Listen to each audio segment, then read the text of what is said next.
Hai, hello, selamat pagi, salam sejahtera. Semalam saya dapat satu lagi komen daripada para pembaca, penonton dalam channel saya.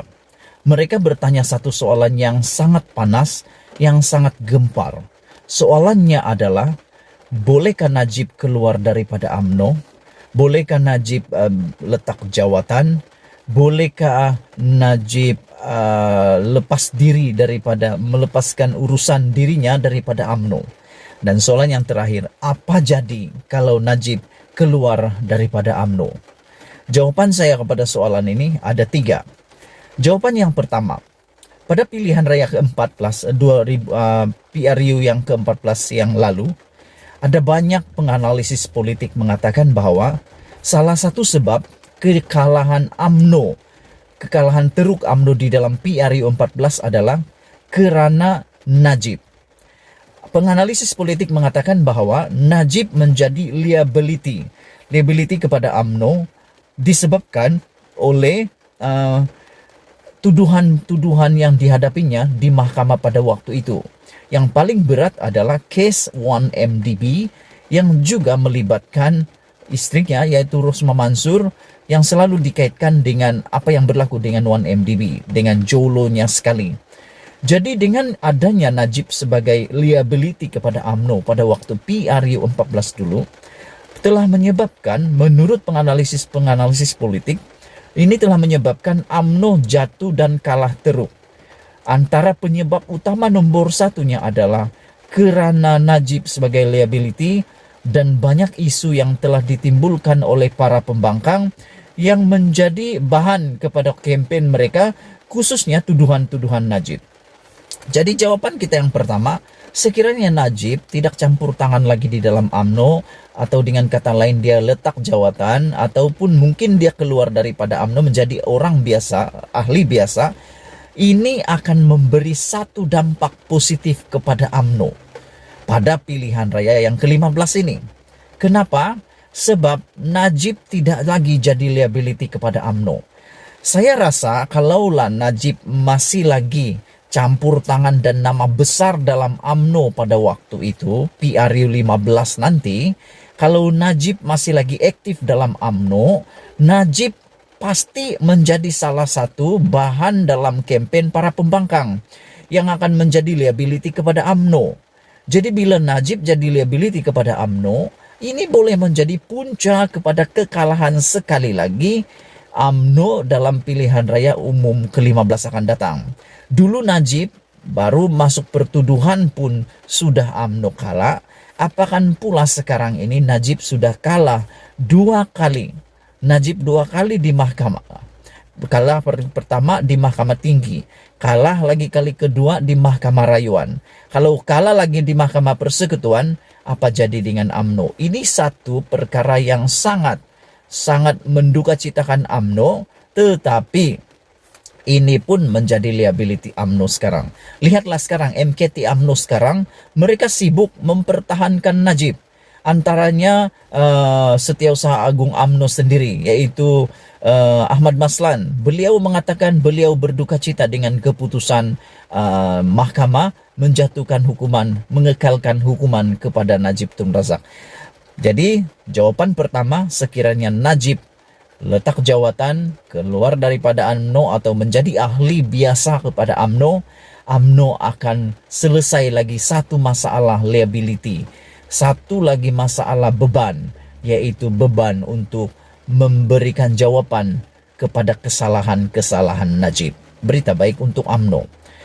Sekarang ini di dalam UMNO ada dua kumpulan. Satu kumpulan yang setuju bahwa keputusan itu harus diterima.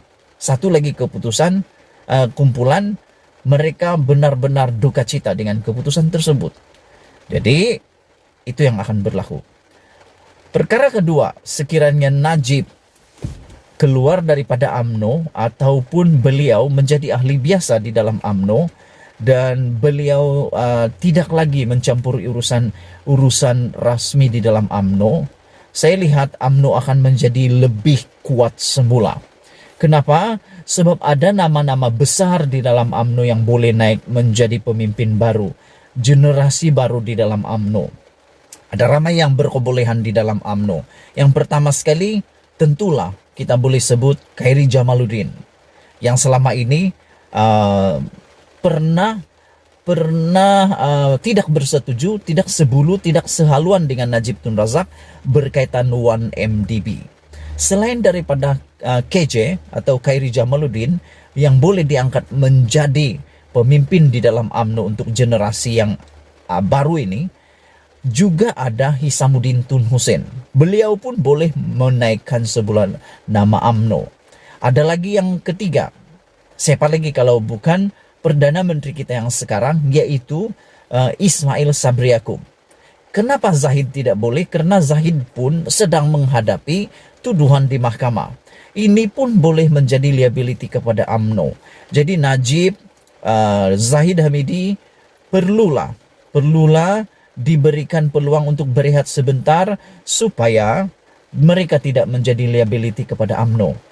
Kalau mereka menjadi liability, ini tentu menjadi bahan di dalam campaign 2000 campaign nanti di dalam PRU 15 nanti. Biasalah pembangkang ini mereka akan mencari bahan sebanyak-banyaknya untuk dilemparkan, dilontarkan untuk dapat menarik sokongan pengundi yang ada di Malaysia, khususnya pengundi 18. Pengundi yang baru didaftarkan pada tahun ini secara otomatik bulan 12 nih, nanti pada pilihan raya akan datang mereka sudah boleh mengundi, yaitu para remaja ataupun penduduk rakyat Malaysia, warga negara Malaysia yang berumur 18 tahun sudah layak mengundi. Dengan adanya pengundi muda ini, mereka punya pemikiran ini adalah pemikiran Gen X, Y, Z. Mereka bukan lagi gen-gen yang dulu yang sudah lapuk itu. Jadi mereka perlu pemimpin baru. Sekiranya Najib juga Zahid melepaskan diri daripada urusan UMNO sewaktu PRU 15, mereka akan meninggalkan satu impak positif karena tiada liability lagi. Dan apabila anak-anak muda yang ada di dalam UMNO, yaitu antaranya KJ, antaranya Ketua Pemuda UMNO Malaysia, yaitu Wajdi Dusuki, Ashraf Wajdi Dusuki, beliau boleh memimpin UMNO ini kepada satu level yang baru. Bila lagi untuk menaikkan semula UMNO di mata penduduk rakyat muda yang ada di Malaysia. Perkara yang ketiga yang pasti akan berlaku sekiranya Najib mengundurkan diri daripada UMNO adalah semua kes yang dihadapi oleh Najib ini lebih lancar, lebih bagus dan berjalan dengan lebih sempurna. Ya, kita dapat lihat sekiranya Najib tidak dikaitkan dengan parti politik, dengan UMNO lagi pada waktu itu, UMNO juga yang untung. Najib pun dapat juga kelebihan di sana karena beliau sudah berdiri sebagai orang yang tidak ada apa-apa pegangan politik, dan beliau akan lebih bergerak bebas di dalam pembelaannya terhadap kesalahan yang sedang dihadapinya. Kita berdoa supaya Najib sekeluarga semuanya sehat, beliau tetap kekal sehat, terutamanya di dalam proses membuat rayuan di Mahkamah Persekutuan ini. Semoga yang benar mendapat keadilan, yang tak benar mendapat balasannya. Kita jumpa lagi. Jangan lupa tinggalkan komen kamu selepas menonton video ini. Kalau kamu ada pendapat apa yang berlaku, tolong tinggalkan dalam ruangan komen supaya kita dapat berkongsi, bercambah pendapat dan ilmu. Malaysia kita punya, kita jaga sama-sama, cintai Malaysiaku. Kita jumpa lagi. Bye-bye.